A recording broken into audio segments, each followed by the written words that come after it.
Hello mga kabayan! Ang pamagat po ng ating istorya ngayon ay ang digmaan sa paraiso. Ayos po ba? Ito po ay isang parang maikling nobela. Napakaikli. Ito po ay ang pagtatagisan ng kaharian ng mga kulayan at kaharian ng mga makikislap na kulay. Dito po sa kaharian ng mga makulayan ay ang mga karakter po ay sina matahimik matalino, si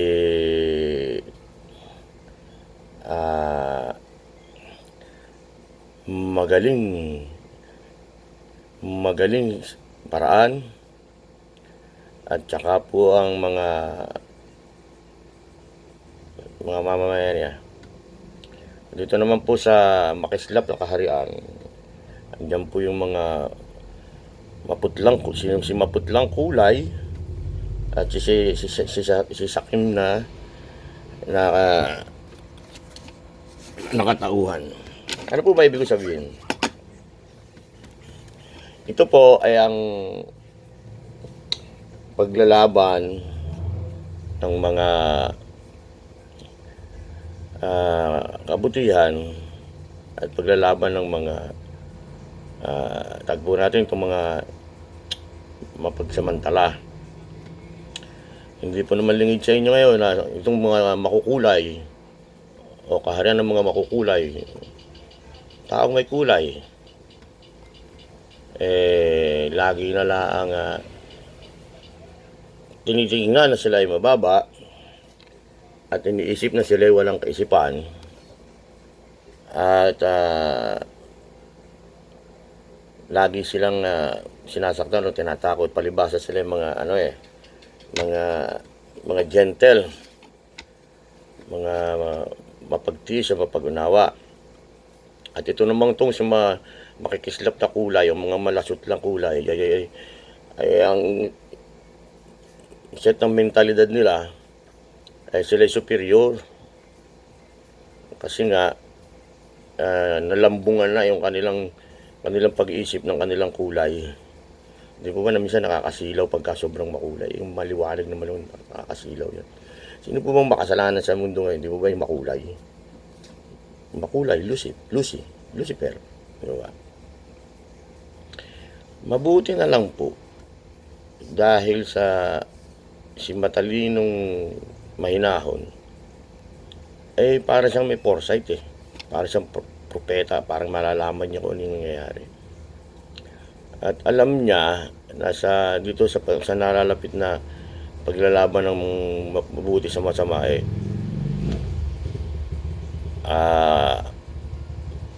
ang kapangyarihan ay ang kayamanan at ang lakas ng kanilang pandigma. Mabuti naman at yun ay nakita ni matalinong mahinahon. Di ba? Si matalino at si mahinahon, dalawa yan. Ginawa ko na lang, dalawang tao yan, ginawa ko na lang matalinong mahinahon. Dahil alam niya na ang kapangyarihan ay kayamanan at ang kayamanan ay ugat ng kasakiman, gumawa siya ng paraan. At dalawang tao sila, si matalino at mahinahon. Ngayon, naisip nila na itong kayamanan ng mundo ay kailangang mapunta para sa lahat, kay taong makislap ka sa kaharian ng makislap, o ikaw ay tao sa kaharian ng makulay, hindi sila titingin sa ano pa man ang estado mo o kulay mo. Kailangan din sa lahat. Kaya ang ginawa nila, gumawa sila ng mga pamamaraan. Itong si matalino at mahinahon, palibasa, yung isa sa kanila is galing sa lahi ng may-ari ng kayamanan. At simula sa kanyang pagkabata, nakita niya ang paninikil ng mga makulay na tao. Sila ay nagko-colonize ng mga bata pa man siya, nakita niya yung paniningil ng mga nakasisilaw na kulay ng tao. At at laging kinokolonize yung lugar ng mga makukulay na tao, ginagawang slave o hinuhutot yung yaman na binigay ng Panginoon. At sa pamamagitan ng dahas at lakas, yun ang kanilang pamamaraan. Palibasa, itong si Matalino Mahinahon, magaling siyang gumawa ng paraan na paano siyang lalaban ng walang digmaan, paano silang lalaban na walang masasaktan sa end noong digmaan. Pero sa simula, meron pa rin, kaya lang ang pananakit at ang paggawa ginagawa lang ng mga nakakasilaw na tao, mga mapuputing tao. Kaya ang ginawa niya, project niya sa ilang taon mangyayari yan. Ang ginawa niya kasi nga 'di ba si Matalino Mahinahon pinersecute ng mga kulong ng nagko-colonize ng mga mapusyaw na tao. At sa murang isip niya hanggang sa paglaki niya, nakita niyon at nakapaglibot siya sa kaharian pa rin ng mga nakakasilaw na tao. Kasi may yaman din siya kasi royal blood din siya, pero may kulay lang siya, galing siya sa lahi ng makulay. Kaya ang makita niya yun, isa siya kasi nakagawa siya ng mga libro na pinapakita doon na kung ano yung nangyayari sa mga pananakop at kung ano yung kanilang mga balak-balak sa darating na panahon.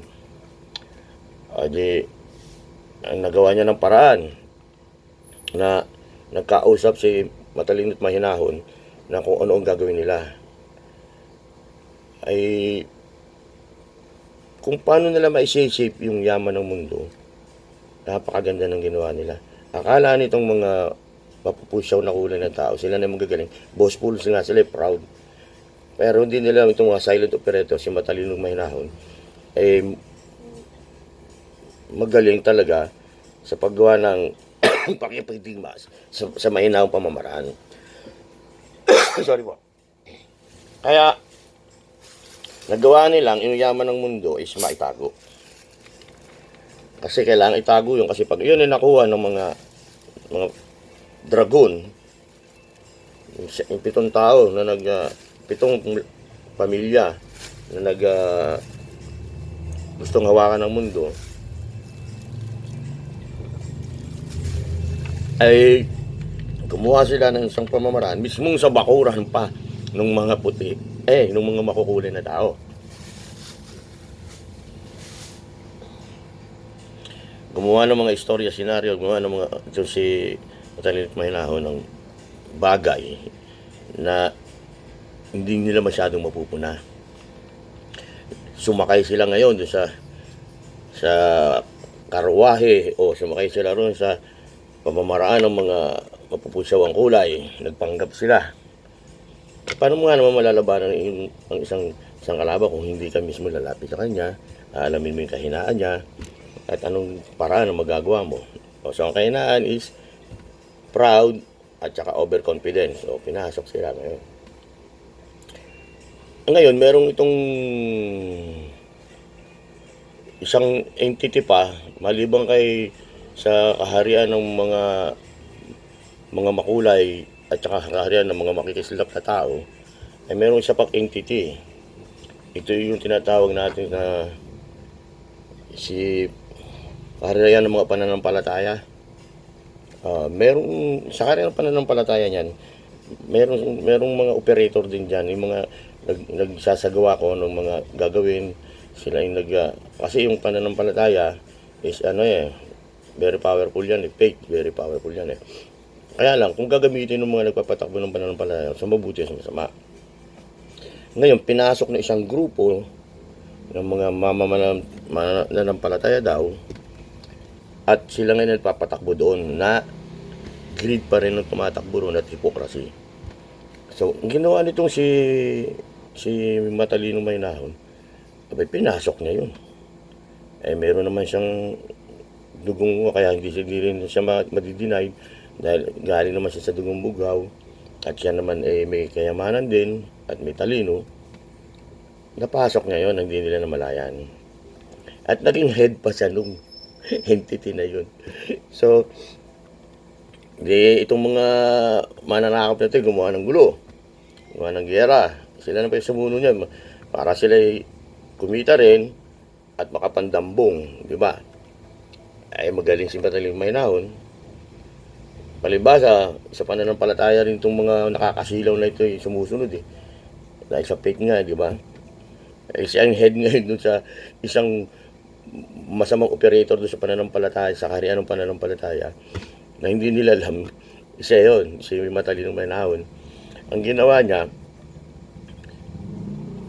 gumawa ng gulo, di ba, dito sa kaharian ng mga makulay na tao, ng mga may kulay na tao, para madambong yung kayamanan. Ang ginawa niya, dinala niya yung pera sa kaharian, kunyari pinautang, doon sa kaharian ng pananampalataya, doon sa kanyang pinamumunuan na nag-ooperate ng pananalapiro sa pananampalataya. O, digmaan sila. Nanguha sila ng mga kayamanan sa mga ibang bansa, sa ibang kaharian na nasasakupan ng kaharian ng may kulay, dinala rin sa pinakasentro sa kaharian ng may kulay. Yung mga pinaungo saan doon. Ngayon, yung malaking bulk na nandun sa dala-dala na, dahil yung kayamanan na yun ay naipon pa nung mga panahon na mga ninuno ni Matalinong Mahinahon. Kaya ginawa niya, inilagay niya doon sa, tinago niya rin sa siya namumuno na napasok niya yung kaharian ng mga pananampalataya na nagpapatakbo yung isang grupo doon ng mga sa pananalapi at saka pangyarihan, di ba? Di pagkatapos sa digma, di yung nakuha rin sa lupain ng Manggi na sentro, ay nandun kasi sa kaharian pananampalataya Matapos ang digmaan, ibinalik niya sa kaharian ng at kasama niya nga si Malakas na matalino. Si Malakas na matalino, siya nag-operate noon. Silang dalawa nag-usap. Ngayon, ginawa nila yon ng isang institusyon. Napasali nila yung yung mga namumuno sa kaharian ng kumikislap na tao. Napasali nila, bagamat nakita nilang doon din nila yung kayamanan ng mundo ni Matalinong Mahinahon at saka ni Matalinong pamaraan, isa. Inilagay doon, iginawa ng, kasi mayroong batas yung mga kaharian noon, kasi nagkasama-sama na rin sa isang institusyon ng pananalapi, ng paglalagyan ng kayamanan Ang ginawa, gumawa ng isang trust account na kayamanan ng mundo na hindi magagalaw within 50 taon. Pagkatapos ng digmaan yun na ginawa nila, akala nila makukuha nila ililagay ngayon doon. So, gusto pa rin nila makuha, kaya lang, hindi na nila ko kasi nasa bangko na, naka-trust account. Ito ngayon, galing ni Matalinong Mapamaraan Si Matalinong Mapamaraan, mayroong 3 anak. Ngayon, yung kayamanan ng mundo, ipinangalan kay palagayin natin kay Lawin, ang mahiwagang kumikinlap na Lawin. Ang Philippine, ay Agila, mahiwagang na Lawin. Ganun ang nangyari. Ay di, gumawa ng mga masasalimbot na pamamaraan, ng mga legal na pamamaraan, ng mga papeles, na kung kasi kanino nagsalin yung mga account na yun, salin. Tapos bandang uli, ay mapupunta lang kay nagniningning na Lawin, yung account na yun. Ngayon, akala nitong mga dragon ng pananalapi na nagaling sa lahi, sa kaharian ng mga kumikislap na tao, ay na kay Matalino Mapamaraan o dun sa mga anak niya, nakapangalan yun. Secret account yun Code lang ang malalaman mo doon. Tsaka yung account number na kung ano yan eh. Meron mga pamamaraan dyan eh, hindi natin alam yan. Basta yung banking system, di ba, meron mga anong account number, anong code mo, ganyan, para lang mabuksan yung account na yun at ma-release. Parang yung safety box, di ba? Ngayon, sa katalinuhan nitong sa kagalingan nitong matalinong mapamaraan na galing sa lahi ng may kulay, eh, naitago niya yun. Ngayon, nagtataka sila. Di ba, minsan nabalita na isang anak na lalaki na matalinong pamaraan ay namatay sa ibang bansa, sa bansa pa ng mga may kaslap na kulay na tao. Eh, baka yun, dinukot, ginimik-gimik, kasi nawala, di ba? Nang malamang hindi pala yun yung signatory, pinakawalan din. Hindi naman totoong namatay yun eh. Pinakawalan din. Ngayon, hindi nila malaman ngayon kung sino. Ay di, itong si matalinong mapamaraan, eh naging pinuno ng isang kaharian, sa kaharian, isang separated na kaharian sa kaharian ng mga may kulay na tao. Si matalinong mapamaraan. Ay di, matagal siya rito. Noong lulubog na ang kayamanan nitong mga matalino, nitong mga kaharian ng makumitis kami sa tao, lulubog na eh. Kasi yung kanilang pamamaraan ng pagpapatakbo ng kayamanan ay nakabase lang sa pananakot eh. Tsaka sa pagtitiwala sa kanila eh. Nabuksan ng isip ng ibang maliliit na kaharian doon sa lupa ng sa kaharian ng mga may kulay at sa kaharian ng mga kumikislap na tao. Hindi na parang nag-merge na eh. Ngayon yung 7 dragon na dating may hawak nung kaharian ng mga kumikislap, yun nga na gumagawa ng mga pamaraan. Yung 7 dragon. Hindi matagal na muno rito si matalinong mapamaraan. Ang ginawa niya eh dahil nakikita niyang babagsak na yung sistema ng pagmamahagi ng yaman ng mundo o may mali sa sistema ng pamamaraan ng mundo ng pagpapalawak ng yaman ng mundo dahil nga sa pananakot at sa tiwala lang eh mas lamang sila lagi pinaghihirap yung mga ang gagaling sa kaharian ng may kulay at sila lang ang nanggagaling sa kaharian ng balang tag-merge, meron parang hindi plain ang level field. Ngayon, sorry. Ang ginawa ni matalino mapamaraan ay maggagawa rin siya ng sistema ng pagmamahagi ng kayamanan na maglalaban doon sa sistema ng pamahagi ng kayamanan nitong mga makumikinang na tao. Eh, ang ginawa, gumawa ng mga pamamaraan dahil ito naman mga chismoso at chismosang entity o chismosong samahan at chismosang mapanlinlang ng mga samahan na pag-aari din naman ng kasamahan ng 7 dragon ay gumawa ng mga kasinungalingan at gumawa ng mga propaganda o mga pamamalita na masamang tao si matalinong mapamaraan. Kaya maraming naniwala dahil nga solo nila eh, hawak nila yung sistema ng paghahatid ng chismis eh. Ay puro chismis lang naman, di ba? Puro paninira. Ibig sabihin hindi yun ang katotohanan. Kaya ang ginawa, nagkaroon ng gulo sa kaharian ni matalinong pamamaraan na kakutsaba pa yung mga galing doon sa kaharian ng pananampalataya, yung isang grupo doon na dating sinamahan naman ni matalinong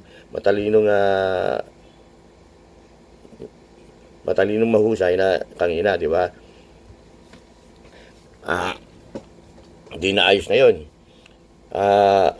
Ang ginawa, di nagkagulo. Palibasa, mabait si matalinong pamamaraan, ayaw niya magkaroon ng sariling pare-parehong kulay, magdadaanak yung dugo, magpapatayan.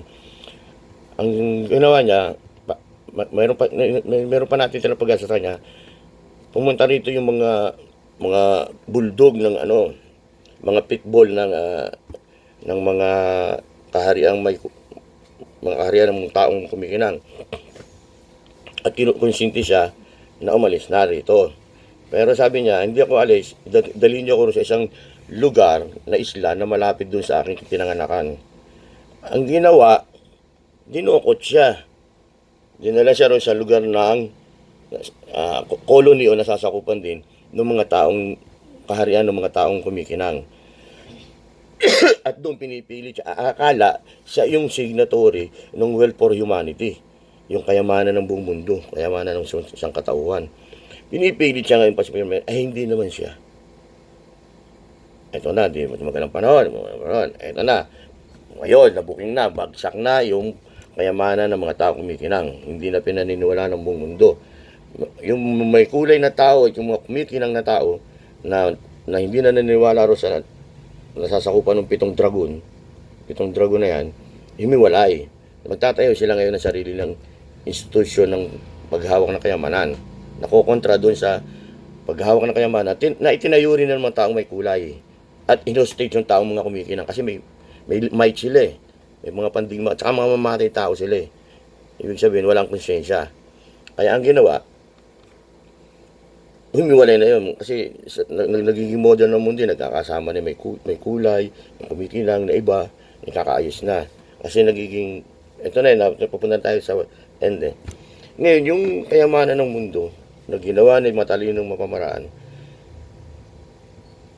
ay hindi nila malaman kung sino si Lawing Kumikinang. Si Lawing Kumikinang, siya yung signatory nun eh. Ay yung palang si matalinong mapamaraan, may anak sa labas pa. May anak pang isa. Akala nila yung isang anak na pinamalita na napas lang sa lupain ng mga kumikinang, yun ang signatory. Hindi naman. Akala nila yung tatay ang signatory na si Matalino Mamaraan na dinukot nila ay hindi naman. Ay di nagkabuking na. Ito, lumaban ng ibang mga may kulay, nagkasama isang bansang malakas na kumikinang, isang bansang malakas na may kulay, dalawang bansang malakas na may kulay, tatlo palang bansang malakas na may kulay, at tatlo rin bansang malakas na kumikinang. Kasi yung una yung 5 muna, tapos sumama yung 2 eh. Isang sa kumikinang, isang sa may kulay.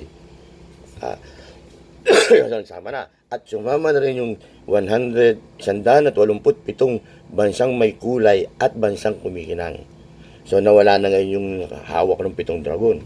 Yung magkakaroon na ng problema, di ba? Gumawa sila ngayon ng chismis na naman. Nagpalabas na meron daw dilubyo o salot ng darating. At kakutsaba yung mga namumuno ron sa samahan ng mga pinamumunuan ng 7 dragon.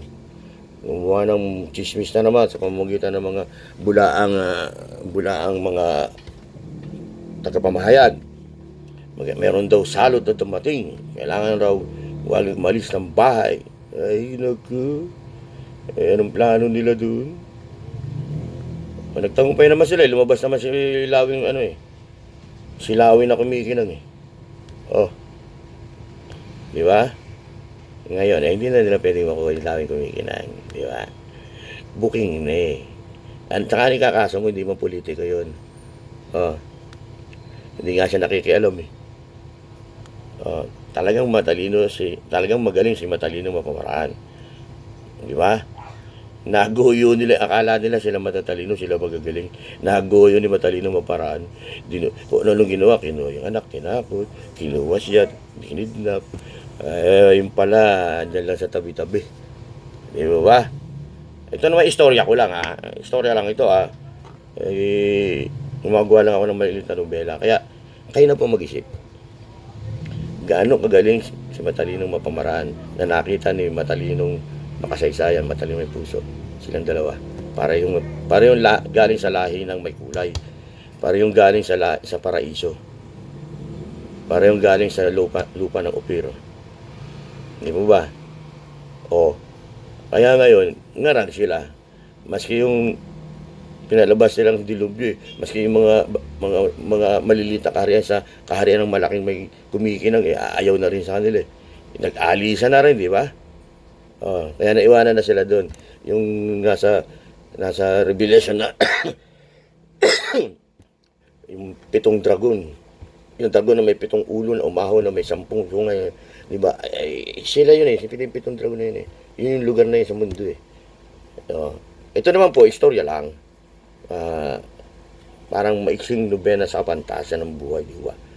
Kaya, kaya na po ang balang musika. Ano po ibig kong sabihin? At sa pangalan po ni si Kristo,